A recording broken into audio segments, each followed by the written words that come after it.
안녕하세요. 오늘도 사연살롱을 찾아주셔서 감사합니다. 30대 후반 일과 가정에 최선을 다하며 살고 있는 워킹맘입니다. 요즘은 부쩍 시간이 너무 빨리 지나간다는 생각을 하는 것 같아요.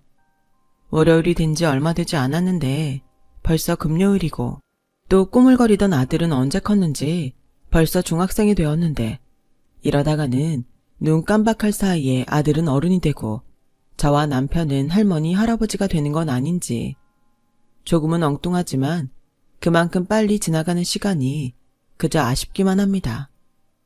그런 저에겐 힘들게 살았던 아픈 과거가 있어요. 저는 소위 망한 집의 딸이었거든요. 아빠가 사업하는 동안은 경제적으로 풍족하게 살다가 아빠의 사업이 망하면서 순식간에 나락으로 떨어졌죠. 그래서인지 유독 힘든 시간이 많았던 것 같아요. 아빠는 빚쟁이에 쫓겨 도망자 신세가 되었고, 집에 압류 딱지까지 붙으면서 엄마가 그 충격으로 술에 빠지게 되어서 그야말로 저는 누구 하나 의지할 사람 하나 없이 외롭고 힘든 시간을 버텨야 했는데요. 그때는 참 시간이 그렇게도 더디게 흐르더니 이제야 제가 꾸린 가정에서 행복함을 느끼고 사는데 야속한 시간은 제 마음을 참 몰라주는 것 같네요.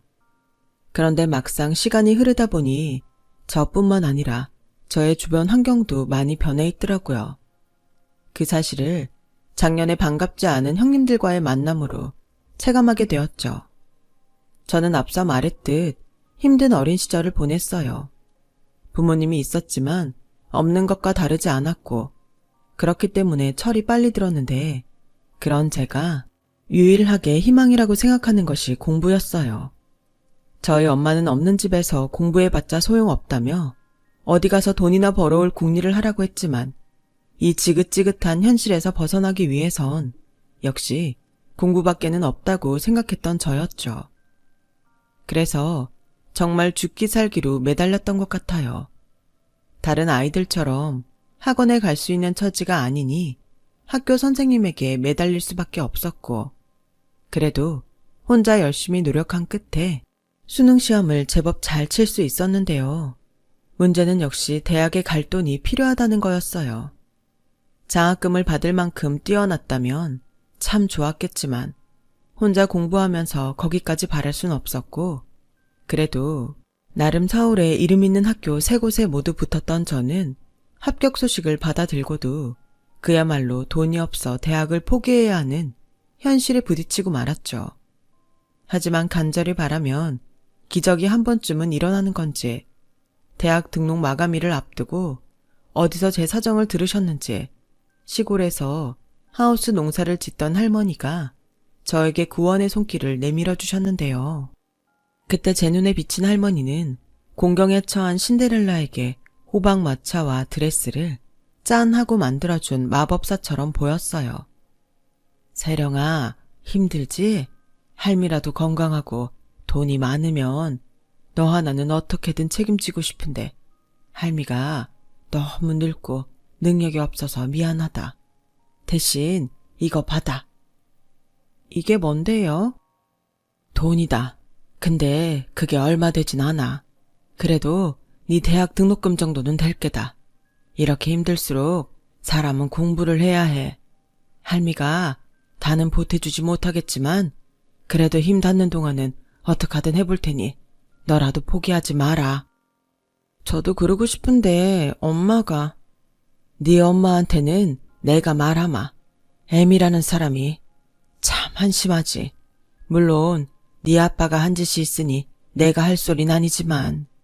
할미, 차 시간 돼서 이제 가야 해. 우리 강아지 할미가 미안하다. 저는 그렇게 힘들지만 할머니의 도움으로 대학을 갈 수 있었어요.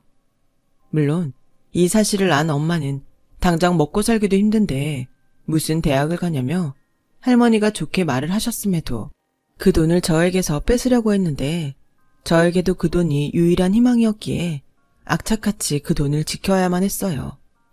그래서 그 돈으로 대학에 입학할 수는 있었지만 엄마와는 남보다 더 못한 사이가 되었고, 할머니가 주신 그 돈으로는 당장 2학기 등록금도 해결할 수 없었기에 저는 숙명처럼 아르바이트를 하루에 3개씩이나 하며 고단한 생활을 할 수밖에 없었어요. 물론 제때 마련하지 못한 등록금 때문에 휴학과 복학을 반복하며 대학을 참 오래 다녔는데 그러던 중 운명처럼 남편을 만나게 되었어요. 그때 제 나이가 22살이었어요. 남편은 저보다 3살이 많았죠. 남편은 다정하고 유머러스한 사람이었죠. 사실 저는 사는 것이 팍팍하고 힘들어서 그렇게 웃을 일이 잘 없었거든요. 하지만 남편하고 있을 때면 뭐가 그렇게 재미있는지 하루 중에 남편과 아르바이트하는 시간을 기다릴 정도였는데 그렇다고 제가 먼저 남편을 좋아했던 건 아니었어요. 저는 워낙 공부와 아르바이트에 치여 그런 걸 생각할 여유가 없었고 그랬기에 먼저 손을 내민 사람은 남편이었는데요. 여유가 없던 저는 그 마음을 거절할 수밖에 없었어요. 저기 마음은 고마운데 내 처지가 연애할 정도로 한가하지 않아. 미안해 오빠. 그래? 나도 대충은 들었는데 너 그렇게 많이 힘들어? 연애할 시간도 없을 만큼? 나 너 공부하는 거랑 다른 아르바이트 하는데 방해 안 할 수 있는데 그래도 안 되는 거야? 내가 오빠가 생각하는 것보다 훨씬 더 어려워. 그래서 어쩌면 내가 오빠한테 상처를 줄지도 몰라. 괜히 서로 불편해지느니 지금처럼 같이 일하는 오빠 동생으로 지냈으면 좋겠어. 미안. 저는 그렇게 제 생애 처음으로 받게 된 고백을 거절했어요. 그러다 무슨 타이밍의 장난인지 그 뒤로 얼마 되지 않아 우연히 남편에게도 어릴 때부터 이어진 상처가 있다는 걸 알게 됐고 그 뒤부터는 이상하게도 남편에게 자꾸만 마음이 쓰이더군요. 지금 생각하면 제가 힘든 사람이었기에 그런 남편을 그냥 두고 볼 수는 없었던 것 같아요. 남편은 공부 잘하고 반장과 전교 회장만 하던 잘난 형들에게 밀려 어릴 때부터 쭉 찬밥 신세였다고 했어요. 남편은 사실 공부에 대한 의지도 없고 공부머리도 없어서 대학은 다니지 않고 아르바이트를 해서 생활하고 있다고 했었거든요. 그렇기에 남편은 학교에 다니는 동안 성적이 늘 하위권이었고 시어머니는 그런 남편에게 공부 못하는 아들은 밥 먹을 자격도 없다며 형들하고 겸상하고 싶으면 성적을 올려오라고 했다는데 결국 성적을 올리지 못한 남편은 고3 졸업 때까지 밥상을 따로 받았다고 하더군요. 형들은 고기 반찬에 따뜻한 고깃국을 먹을 때 자기는 찬밥을 먹었다며 그때의 서러움이 생각났는지 눈시울을 붉혔어요. 저 역시도 어린 남편이 가여워 똑같이 눈시울을 붉혔고요. 그래서 좀 늦긴 했지만 남편의 마음을 받아주고 싶다는 생각을 했어요. 그렇게 저는 처음으로 남자친구를 사귀게 되었고 생활에 방해만 될 뿐이라고 생각했던 연애는 제 인생에서 처음 느껴보는 행복이었기에 나중엔 남편보다 제가 남편을 더 사랑하게 됐는데요. 그도 그럴 것이 남편은 마치 저의 든든한 보호자처럼 저를 항상 따뜻하게 챙겨줬고 그런 경험이 아빠의 사업이 망한 후 처음이었던 저는 남편에게 푹 빠질 수밖에 없었죠. 그렇게 서로에 대한 마음이 커진 저와 남편은 아직 한참 어린 20대 나이임에도 불구하고 결혼을 하고 싶다는 생각을 하게 되었어요. 하지만 가진 것이 없었던 저희가 결혼을 꿈꾸기엔 현실의 벽은 너무 높았죠. 그리고 그때쯤 양쪽 집에서도 저희의 교제를 알게 되었는데 결혼까지 생각하고 있다는 저희의 말에 그야말로 기겁을 하며 짠 듯이 반대를 하더군요. 뭐? 결혼? 니들 나이가 몇인데 결혼을 한다는 거야? 안 돼. 엄마 말 안 듣고 그렇게 공부도 안 하더니 이제는 결혼을 하겠다고? 결혼이 뭐 니들 소꿉장난인 줄 알아? 넌 결혼이 아니라 지금이라도 대학 갈 생각이나 해. 내가 저더러 서울대를 가라는 것도 아닌데 남들 다 가는 대학을 왜 안 가는 거야? 네 형들을 봐라. 연대에 고대에. 넌 형들 보면서 뭐 느껴지는 게 없니? 형들은 다 명문대에 알아서 대기업 공기업에 잘 만들어가서 다닌다는데 동생이 넌 뭐냐고. 그리고 너 여자애가 얼마나 한심하면 취직도 하기 전에 결혼을 하겠다고 해. 듣자 하니 망한 집 딸이라고 하던데 언감생신 내 아들 꼬실 생각이면 그만두는 게 좋을 거다. 내 입에서 험한 소리 나가기 전에 여기서 관둬라. 어머, 결혼을 하겠다고? 내가 그렇게 가지 말라던 대학을 쳐가더니 고작 한다는 게 취직이 아니라 결혼이냐? 웃기고 자빠졌네. 됐다고 그래라. 난 네 혼수해줄 돈도 없고 찬성할 마음도 없으니까. 그래도 정하고 싶으면 니들끼리 냉수 떠다 놓고 해. 솔직히 기쁜 마음으로 허락해줄 거라는 건 기대도 하지 않았어요. 하지만 막상 예상한 일이 현실이 되자 저나 남편은 평상시에 있으나 마나한 자식처럼 대할 때는 언제고 이러나 싶어서 어이가 없었고, 저희는 결국 저희끼리 원룸을 얻어 혼인신고를 하고 같이 살 생각에 이르게 되었습니다. 그제야 주변에서 자기더러 뭐라고 하겠냐며 시어머니가 먼저 내키지 않는 허락을 하셨어요.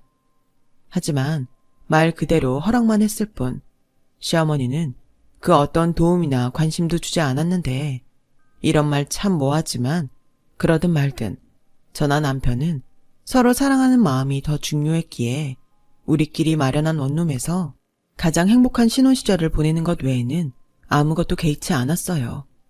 사실 그때까지도 저는 대학을 졸업하지 못했는데요. 이젠 정식으로 저희 보호자가 된 남편이 먼저 제 등록금을 자기가 해결하겠다고 제가 말리는데도 공사판에 나가 일을 하기 시작했어요. 그렇게 번 돈을 등록금으로 내라며 저에게 주는데 어찌나 고맙고 미안한지 선뜻 그 돈을 받을 수가 없더라고요. 그러자 남편은 미안할 거 없다며 자기 손으로 제 등록금을 납부했고, 그렇게 저는 남편의 도움으로 무사히 대학을 졸업할 수 있게 되었어요.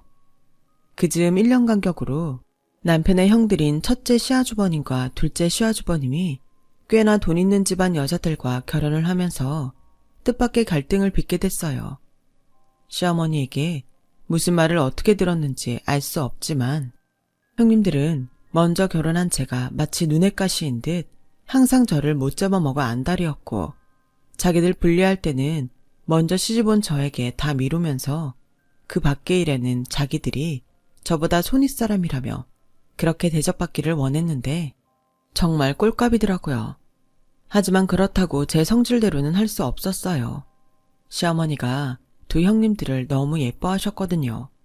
게다가 괜히 형님들 얘기를 하다 종종 걸핏하면 망한 집 딸이랑 무슨 비교가 되냐며 저를 무시하셨는데, 솔직히 그런 소리를 들을 때면 내가 뭐하러 결혼을 해서 이런 소리를 듣고 있나 싶은 생각에 결혼을 후회하기도 했어요.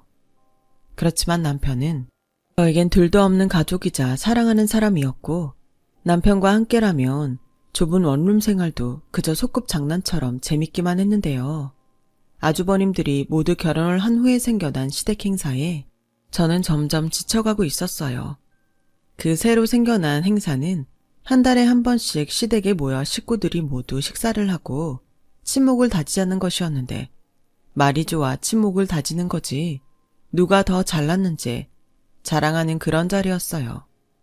그렇기 때문에 저는 그 한 달에 한 번이 참 싫었는데, 그도 그럴 것이 그날만 되면 결국 상처받는 사람은 저였어요. 저는 두 형님에 비하면 가진 것도 없고 내세울 것도 없는 사람이었으니까요. 그러던 중 그날은 형님이 같은 아파트 청약을 신청했다며 한껏 들떠있던 날이었고, 첫째 형님이 먼저 저에게 비아냥거리며 시비를 걸었는데요. 막내 동서는 언제까지 원룸에 살 작정이야? 청약은 넣고 있어? 어머님한테 들으니 둘이 맞벌이해도 수입이 그다지 많지 않다며. 형님네들이랑 비교하면 뭐 그렇게 보일 수는 있지만 저희는 만족하고 살아요. 저희도 꾸준히 임대아파트 청약 넣고 있고, 아직 오빠도 저도 20대니까 좀 고생해도 추억이다 싶고요. 추억? 무슨 추억할 게 없어서 고생을 추억해? 아우 구질구질해. 형님, 그나저나 우리 이번에 청약 신청한 아파트 경쟁률이 세서 어떡해요? 설마 우리 중에 한 집만 되면 어떡하나? 저는 벌써 마음이 조마조마해요. 발표가 언제였죠? 이번 달 안에 발표 난다고 하던데, 전에 없던 최고급 아파트 단지라 경쟁률이 엄청나나 봐. 사람들 돈 없어서 집 못 산다고 하더니 다 거짓말이야. 그래도 뭐 동서나 나는 되기만 하면 걱정 없지. 안 그래? 맞아요, 형님. 아, 형님이랑 나란히 당첨되면 좋겠다. 막내 동서도 좀 분발해. 하긴 그 벌이로는 신청 조건도 안 되긴 하겠다. 이래서 남자들 능력이 중요하다는 거야. 뭐 도련님 흉보는 건 아니지만 동서도 참 안 됐다. 안 되긴 뭐가 안 돼. 다 지들한테 맞는 짝이 있는 거지. 그 얘기는 이제 그만하자, 동서. 내일 점심때 우리 집으로 넘어와. 우리 남편이 출장 갔다가 사온 과자들이 있는데 우리 그거 먹으면서 남은 얘기는 마저 하자고. 괜히 상관없는 사람 앞에서 뭐하러 얘기를 해. 듣고 보니 그러네요. 역시 형님은 현명하세요. 웃기죠? 이미 실컷 떠들어놓고 이제 와서 사람 생각해주는 것처럼 사람 깔보고. 전에는 형님들이 그럴 때마다 저도 지지 않으려고 몇 마디를 꼭 더하곤 했는데 이게 다 부질없는 짓이더라고요. 그래서 그냥 니네들은 떠들어라. 나는 안 들린다. 하고 꼭 대답해야 하는 것만 말을 하곤 했는데 그래도 싫은 사람들이랑 같이 있는 건 여간 스트레스가 아니었어요. 자기야, 우리 이제 한 달에 한 번 그거 가지 말까? 가만 보니까 형수들이 자기 은근 깔보고 그러던데 내가 눈치가 없어서 미안해. 아니야. 솔직히 형님들 재수없긴 한데 괜히 이 이상 어머님 눈밖에 나는 건 아닌 것 같아.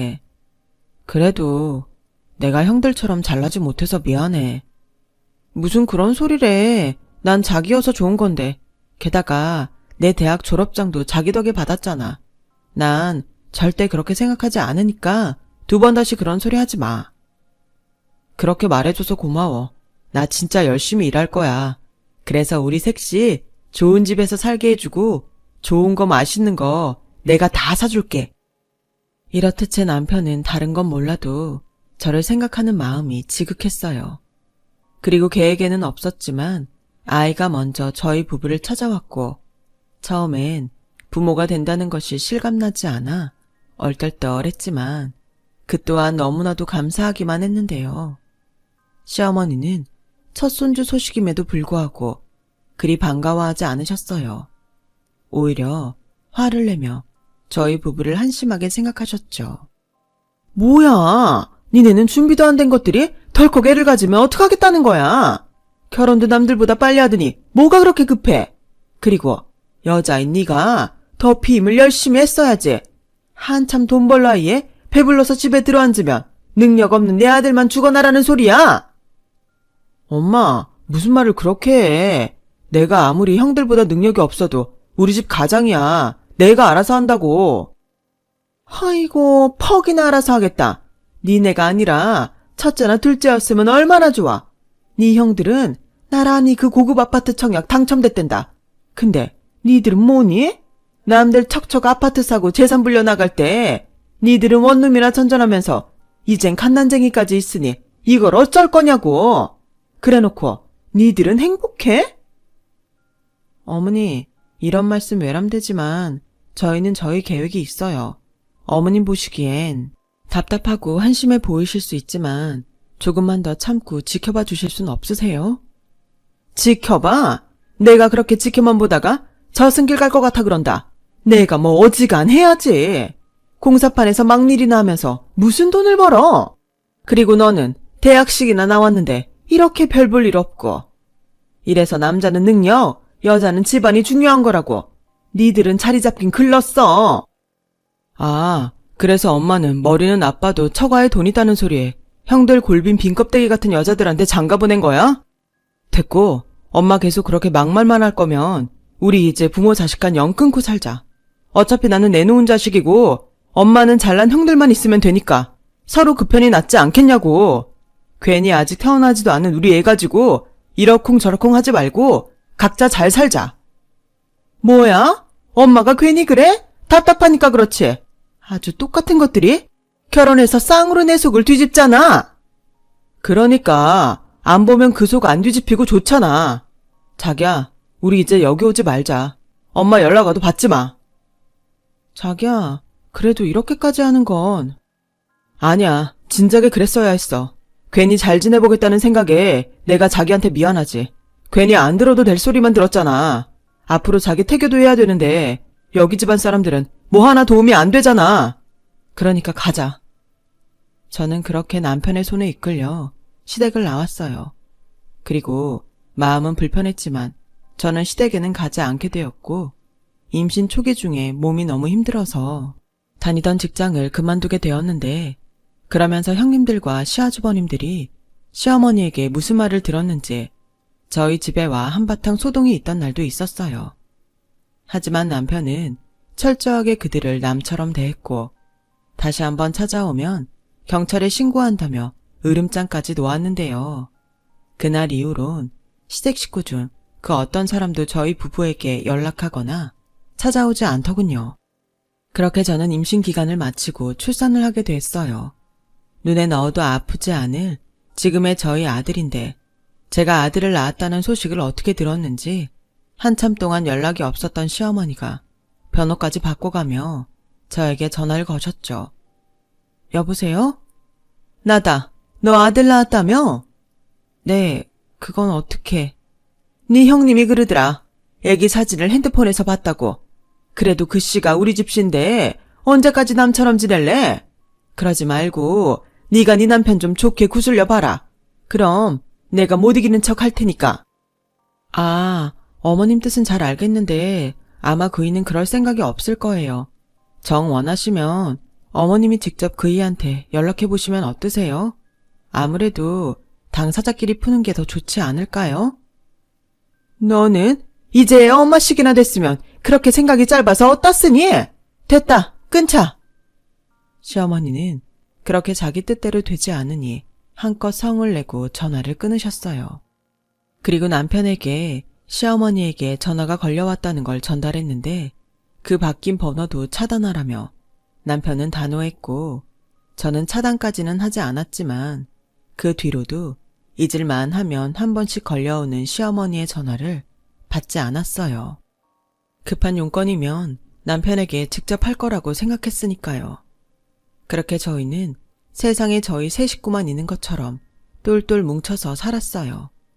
그리고 시어머니와 형님들은 저희 남편이 능력이 없다며 그렇게 무시했지만 남편은 어느 순간부터 성실하고 일을 잘한다는 소문이 나서 현장을 3개나 관리하는 소장이 되었고 저는 아이가 어려 직장에 나가지 못하니 재취업에 유용한 자격증을 따려고 공부를 하기 시작했는데 세무회계 쪽에 흥미를 갖게 됐어요. 그리고 저희 아들이 돌을 넘기면서 저희에게도 작은 평수지만 신축 아파트 청약 당첨이라는 기쁜 소식도 들려왔는데 그런 기쁨도 잠시 저희가 한껏 들뜬 마음으로 아파트에 이사를 가던 날 무슨 악연인지 저희 동네에서 형님들을 보게 되었어요. 어머, 이게 누구야? 가족도 아니고 남도 아닌 이상한 막내 똥서잖아. 애 낳았다는 소리는 어머님한테 들었는데 이젠 3살쯤 됐나? 아, 근데 이 아파트 살아?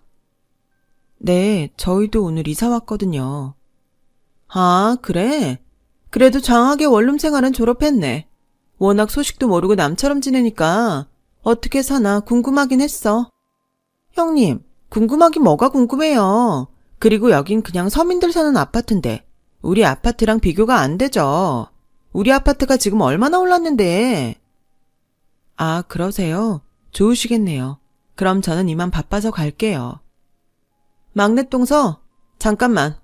내가 어지간해서는 참으려고 했는데 이건 아니지 않아? 막내 또래님이 그런다고 동서까지 그러면 어떡해? 그럼 저야말로 거기서 뭘 더 어떻게 해야 해요. 저야말로 중간에서 할 수 있는 일은 다 했어요.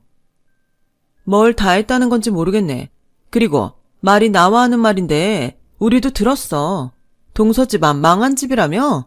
어쩐지 뭐 하나 비슷한 구석이 없더라고. 괜히 우리만 나쁜 손윗사람 만들고 우리도 난처해. 듣자 하니 거북하네요. 저희 친정이랑 형님들이 무슨 상관이죠? 그리고 저는 형님들 나쁜 사람 만난 적 없어요. 자격지심이시죠? 뭐? 자격지심? 형님, 들으셨죠? 우리 보고 자격지심이래요. 우리가 급이 안 맞아서 일부러 무시한 건데 너무 황당하다. 그렇죠? 내 말이 이런 거지 같은 아파트 당첨됐다고 기가 살았나 본데 어디 한번 계속 까불어봐. 아파트도 급이 있어. 아파트라고 뭐 다 같은 줄 알아? 그 애가 학교 가면 막내 동서도 알게 될 거야. 이 아파트 수준을. 가자, 동서. 끝까지 잘난 척에 고개를 빳빳하게 들고 사라져가는 형님들을 한심하게 쳐다봤는데, 그러는 자기네들은 왜 굳이 이 아파트까지 찾아왔는지 궁금하더라고요. 그리고 나중에 알게 됐죠. 둘째 형님 친구 중에 저와 같이 청약이 당첨돼서 이사 온 사람이 있었고, 그 친구 길을 죽이겠다면서 같은 아파트 사는 큰형님을 데리고 왔다는데, 형식적이긴 하지만 어찌됐든 법적으로 한 가족이라는 것이 그렇게 부끄러울 수가 없었네요. 그렇게 시간은 흘렀고 저희 아들은 초등학생이 되었어요. 저는 오랜 시간 공부한 끝에 세무사 자격증을 취득하게 되었어요.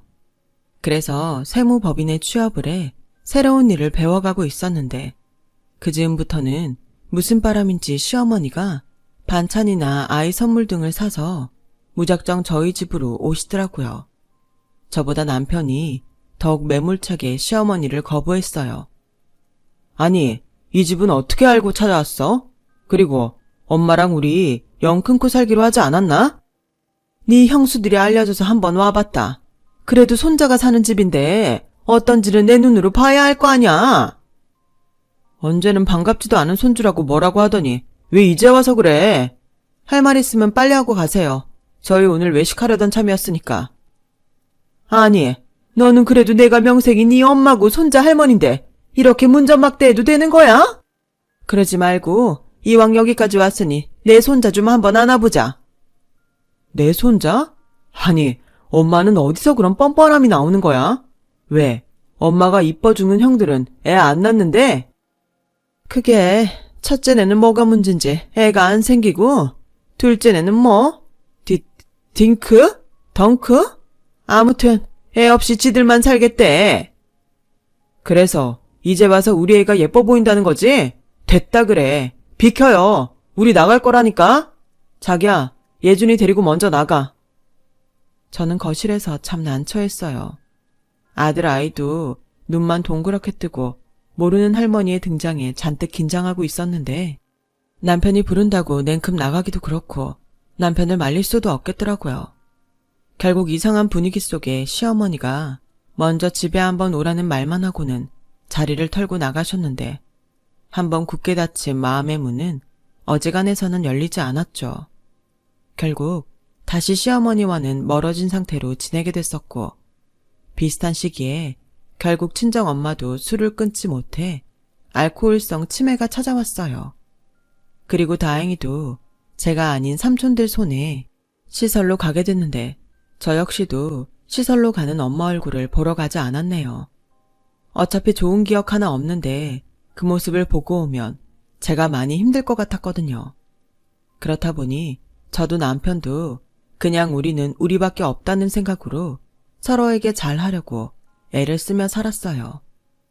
그렇기 때문에 큰 부부싸움 한 번 없이 저희 부부는 잘 살 수 있었어요. 서로 벌이가 늘어나다 보니 어느덧 저희는 형님들이 노래를 부르던 고급 아파트 단지에도 들어갈 수 있게 되었고요. 그렇게 원룸 월세 산다며 무시를 당했는데 참 기분이 묘하더라고요. 꼭 비싼 아파트에 들어와서 기쁘다기보다 누구 도움 하나 없이 저희끼리 노력한 끝에 여기까지 왔다는 그 기쁨이 그 어떤 로또보다 기뻤는데요. 그렇게 한 가지 목표를 달성하고 보니 저는 또 한 가지 욕심이 나기 시작했어요. 바로 제 이름을 건 사무실을 내는 것이었죠. 그리고 남편의 열렬한 지지로 마침내 저는 사무실을 개업할 수 있었고, 처음엔 조금 어렵기도 했지만 열심히 최선을 다해 일하다 보니 꾸준히 고객이 늘어가기 시작했어요. 그때 또 한 번 깨달았어요. 노력한 시간은 절대 배신하지 않는다는 걸요. 그렇게 저는 항상 감사한 마음으로 일을 했어요. 그렇게 사무실을 운영한 지 5년이 넘어갔죠. 작은 규모로 시작한 저의 사무실은 확장에 확장을 거듭해 나름 규모가 생기게 되었는데, 그러면서 직원도 꽤 채용하게 되었고요. 그리고 할 수 있는 최대한의 노력으로 일도 가정도 소홀하지 않으려 부단히 노력했는데 고맙게도 아들과 남편은 이런 제 마음을 충분히 알아줬고 직원들도 저를 믿고 잘 따라왔는데요. 한 번은 그런 직원들이 너무 고마워 점심 회식을 하고 사무실에 돌아왔더니 황당하게도 제 사무실 앞에서 예전과는 사뭇 다른 모습의 형님들을 또 보게 되었어요.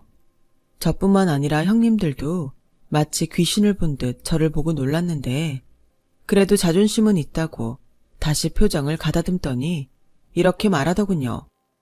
막내 동서? 여기서 일해? 네, 저 여기서 일해요. 막내 동서는 재주가 참 좋아. 이 일했다가 저 일했다가. 그래도 뭐 본 것 중에 지금이 제일 낫다.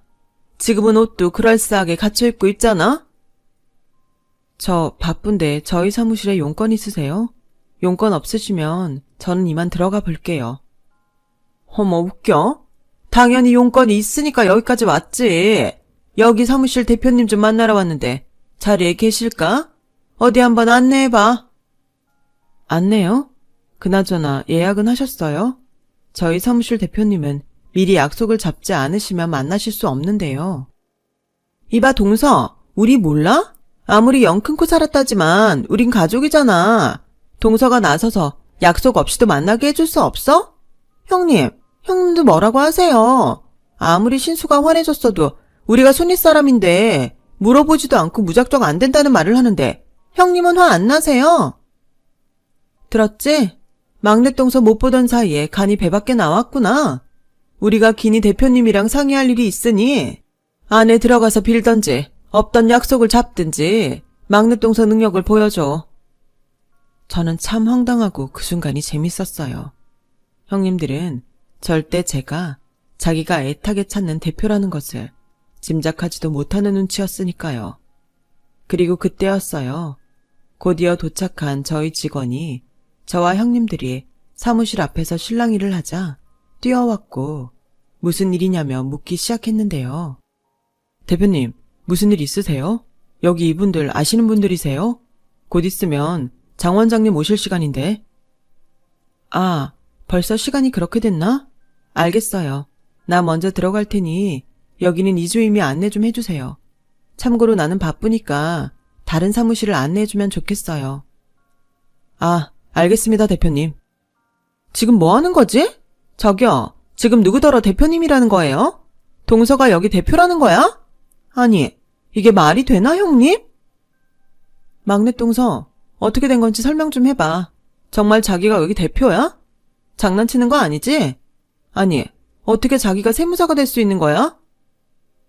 그야, 누가 무시하며 자랑질하고 돌아다니는 동안 저는 미래를 위해 공부했으니까요. 이제 설명이 좀 됐을까요? 그럼 저는 바빠서 들어갈게요. 그리고 반갑지 않으니까 저희 사무실엔 더 이상 찾아오지 않으셨으면 좋겠네요. 막내 동서, 잠깐만. 그래도 우리가 한 가족인데 우리 좀 도와줘. 일단 내 말 좀 들어봐. 응? 형님들은 그 뒤부터는 막무가내로 듣고 싶지 않은 자기 사정을 이야기하기 시작했어요. 뭐 대충 감은 왔는데 역시나 그렇게 돈 자랑은 하고 다니면서 세금을 오랜 시간 체납하고 있었더라고요. 그리고 무슨 투자 사업에 눈이 멀어 시아주버님은 잘 다니던 대기업과 공기업을 각각 때려치고 사업에 뛰어들었는데 형님들은 어떻게 하면 세금을 내지 않고 걸리지 않는 방법이 있는지 알고 싶어 했어요. 당연히 그건 불법이고 오랜 시간 세금 체납이 이루어졌다면 국세청에서 전부 파악을 하고 있을 것이 분명한데 자기들이 빼돌린 재산이 드러나 고스란히 세금으로 뺏길까 전전긍긍하는 거 있죠. 형님들은 각각 빼돌린 재산을 가지고 이혼할 생각처럼 보였어요. 막내 동서도 여자잖아. 아니 멀쩡히 잘 다니던 직장 그만두고 망하게 생겼는데 당연히 건질 수 있는 거는 따로 챙기는 게 맞지 않아? 난 능력 없는 남자랑은 죽어도 못 살아. 근데 세금은 빼박이래. 재산 분할도 안 된다고 하더라고. 동서, 이번에 우리 좀 도와주면 형님이랑 내가 동서 몫으로 좀 챙겨줄게. 우리도 새 출발하려면 돈이 필요하잖아. 그동안 내가 동서 무시한 거 이렇게 사과할게. 응? 우리 좀 살려줘. 저는 어이가 없었어요. 그렇게 자기들 남편 능력 좋다고 자랑질하더니 내라는 세금은 내지 않고 이제는 남편이 능력이 없어 이혼할 건데 세금으로 재산을 뺏길 것 같으니 그걸 저더러 도와달라는 꼴이 그저 한심해 보였어요. 그리고요, 자기네들도 무슨 주식을 한다며 차금융에 손을 댄 것 같은데 아무튼 복잡해도 너무 복잡해 보였어요. 그래서 저는 빼돌린 재산은 그럼 지금 어디 있냐고 물었고 바보 같은 형님들은 제가 자기들을 도울 거라고 생각했는지 자신들이 은닉에 사용한 외국 은행에 개인 금고를 알려줬어요. 친절하게 위치까지 알려주더군요. 저는 형님들이 말하는 금고의 위치를 냉큼 수첩에 받아 적었어요. 그리고 직원을 불러 고액 체납자 신고를 지시했는데요. 순간 믿는 도끼에 발등이 찍혔다며 형님들은 순간 넋을 놓고 저를 보더니 이제는 자기들을 살려달라며 무릎까지 꿇고 빌기 시작했어요. 하지만 이미 번복하기엔 때는 늦었고 형님들은 결국 꼼수를 부리려다 그대로 망하게 되었는데요. 그에 반면 저는 형님네들의 체납액이 컸는지 나라에서 포상금까지 받게 되었어요. 그러려고 했던 건 아니었는데 포상금까지 받게 되니 저는 더욱 이 일에 사명감을 갖게 되었죠. 형님들 집안이 세금 폭탄을 맞으면서 시댁까지도 그 여파가 미쳐 함께 나락으로 떨어지고 말았어요. 그 후 한동안은 저 때문에 자기들이 망했다며 저희 사무실에 시어머니까지 합세에 찾아와 난동을 부리기도 했는데 곧바로 경찰에게 잡혀갔네요. 사람 앞날이라는 건 정말 한 치 앞을 내다볼 수 없는 것이 맞는 것 같아요. 그렇게 신분 상승한 것처럼 자랑을 하더니 이젠 가진 거라고는 빚밖에 없게 되었으니 그제야말로 그들과 정말 남처럼 지내야 하지 않을까 생각합니다. 그들은 알기나 할까요? 지난날 무시당하며 상처받았던 저와 남편의 그 마음을요. 부디 그 사람들이 자신들의 잘못된 행동을 평생 후회하며 남을 인생을 그에 걸맞은 시련 속에 살길 바래요. 누군가는 그래도 가족인데 어떻게 그러냐고 하실 수도 있겠죠. 하지만 저는 죄라는 건 결국 가족이라도 자기들이 짊어져야 할 부분이라고 생각합니다. 그래야 내 아이가 살아갈 이 세상이 그래도 성실하게 살아볼 만한 세상이라고 말할 수 있을 것 같거든요. 지금은 어쩔 수 없는 불행의 시간을 견디고 있으시다면 절대 좌절하지 마세요. 성실하게 지금 할 수 있는 최선을 다한다면 어느 날 갑자기 아쉬운 행복의 시간으로 바뀌어 있을 거예요. 항상 저도 최선을 다하며 후회 없이 살게요. 여러분들도 언제나 후회가 남지 않은 오늘이 되시길 바라며 저의 이야기를 마치겠습니다. 지금까지 저의 이야기 들어주셔서 대단히 감사합니다. 여러분, 사연 댓글에 응원과 현명한 조언 부탁드려요. 좋아요와 구독은 저에게 큰 힘이 됩니다. 오늘도 좋은 일 가득하세요.